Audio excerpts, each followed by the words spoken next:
Jim Huffman joins us now, former dean of the law school at Lewis and Clark and running for the United States Senate.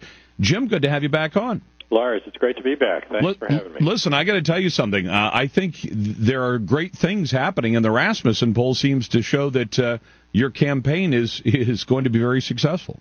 Well, I think we're confident. We've got a long ways to go, but we think we're going to get there, and it's going to just take a lot of continued work on our part and support from a lot of people who are out there, including a lot of your listeners, I think. Well, it'd be interesting to see if you could put Jeff Merkley in a corner with regard to the Iraq War, because at one point, every Democrat and their brother or sister was out there trying to say that it won't work, it's a failure, the war is lost, as Harry Reid said, the war cannot be won, the surge isn't working, as President Obama said as a U.S. Senator, and now they're all happy to see him stand up and take credit. For what has happened there. And we shouldn't forget that Senator Wyden voted against every measure that was necessary to get this surge going, including introducing resolutions himself against the surge. So it's going to be pretty hard for him to take credit, although I suspect he will. Do you see Merkley saying much about it at all, or is he just leaving Iraq as an issue he'd rather not touch? I haven't heard much from Merkley, and he can probably dodge it pretty much because he's new on the scene. Yeah, well, I got to tell you something. I'm very, very frustrated with the way this administration is handling just about everything, and this is kind of the capper to see a president who's taking credit for things that he said simply could not be done and weren't going to be successful. And particularly when he personally voted against it. It takes a fair amount of chutzpah, I'd say, to do that. Well, but this president doesn't lack for chutzpah. Listen, what have been the things that you're getting response from the folks out when you're out campaigning? It's mostly about jobs and the economy just about everywhere we go in the state of Oregon. And I think if you look at Wyden's track record on that, he's helped to make things worse by all the legislation he's voted for that has put burdens on our economy and made it hard for people to create jobs. And the unemployment in this state is at 10.6%. Statewide, it's at 10.4% in Portland. It's at 15% in some rural counties. And if you take account of real unemployment, where people who are out, not looking for work any longer or who are underemployed, it's above 20 and 25% in some communities. And that's just devastating.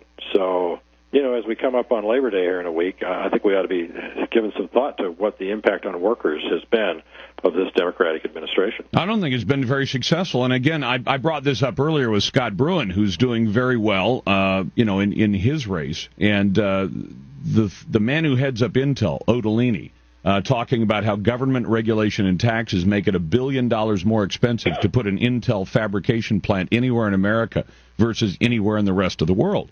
And that, I'm not an expert on electronics, but I can certainly tell that if you're making chips out of a plant that cost $1 billion more to build, you're not going to be very successful selling those chips in competition with people who choose the $1 billion less option of building somewhere else in the world. No, you're absolutely right, Lars. And if you think about the impact both of our taxes, which are all going to go up on January 1st, it's going to impact every business in this country, and the regulations under which they operate and the costs of compliance with those regulations.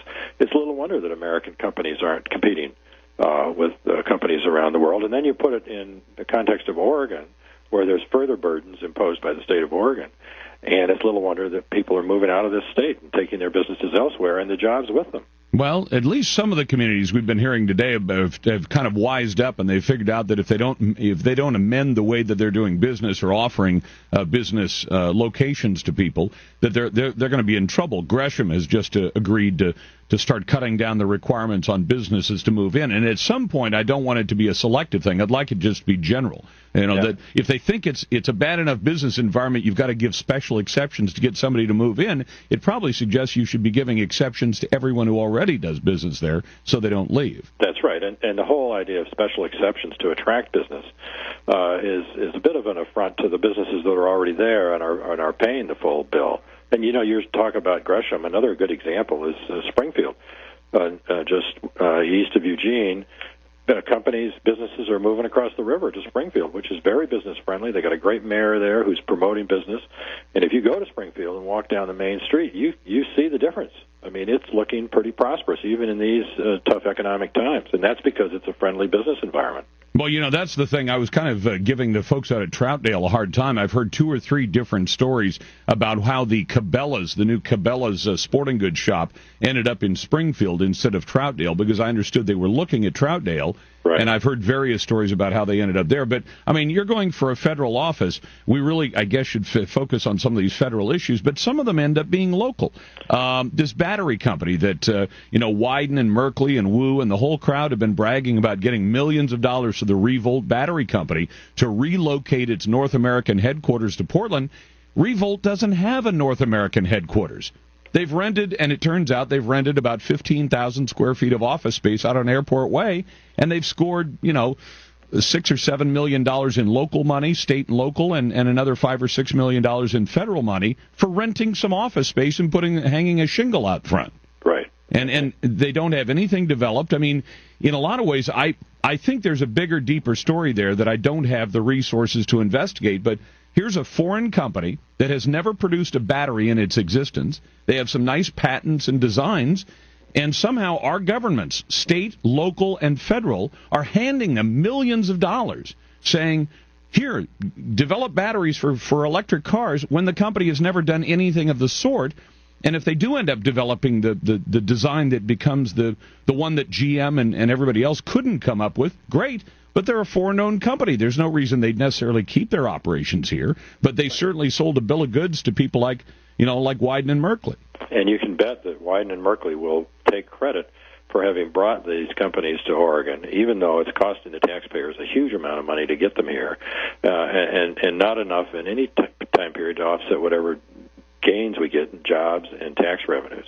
You're absolutely right to link the federal laws to the conditions in Oregon, because the state of the economy in Oregon is impacted directly by all the laws that we get from Washington, D.C., and the taxes from Washington, D.C. So that we can't separate them. What we need to do is have the people running the state of Oregon and the people in Congress representing Oregon working together to try to figure out how to improve the business climate in Oregon as well as nationwide, because we're all in this thing together.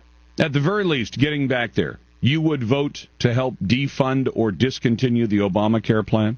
Absolutely. And I'll tell you, Lars, everywhere I go, I find people really upset about it, whether they're elderly people who feel threatened because the Medicare, part of the way they proposed to pay for that was by cutting $500 billion out of Medicare. How do they expect to do that?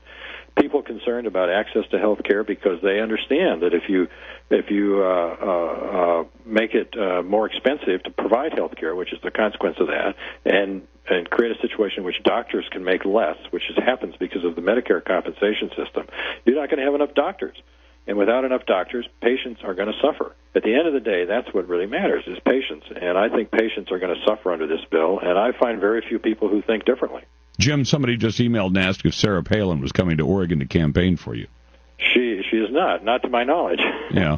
I've had mixed results. I've thought of mixed results on her. I wasn't too crazy about her backing McCain or about McCain winning down in Arizona, but that was just my point of view. Yeah.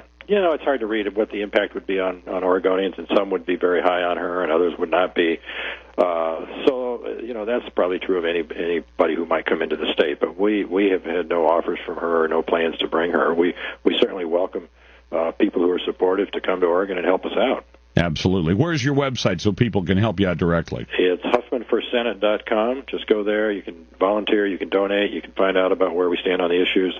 Give us a call if you want. We're looking for volunteers. Anything people can do, we'll appreciate. Jim, thanks for the time. Lars, thank you very much. You betcha. Jim Huffman, running for the U.S. Senate in the state of Oregon, 16 after the hour. You've got the Lars Larson Show.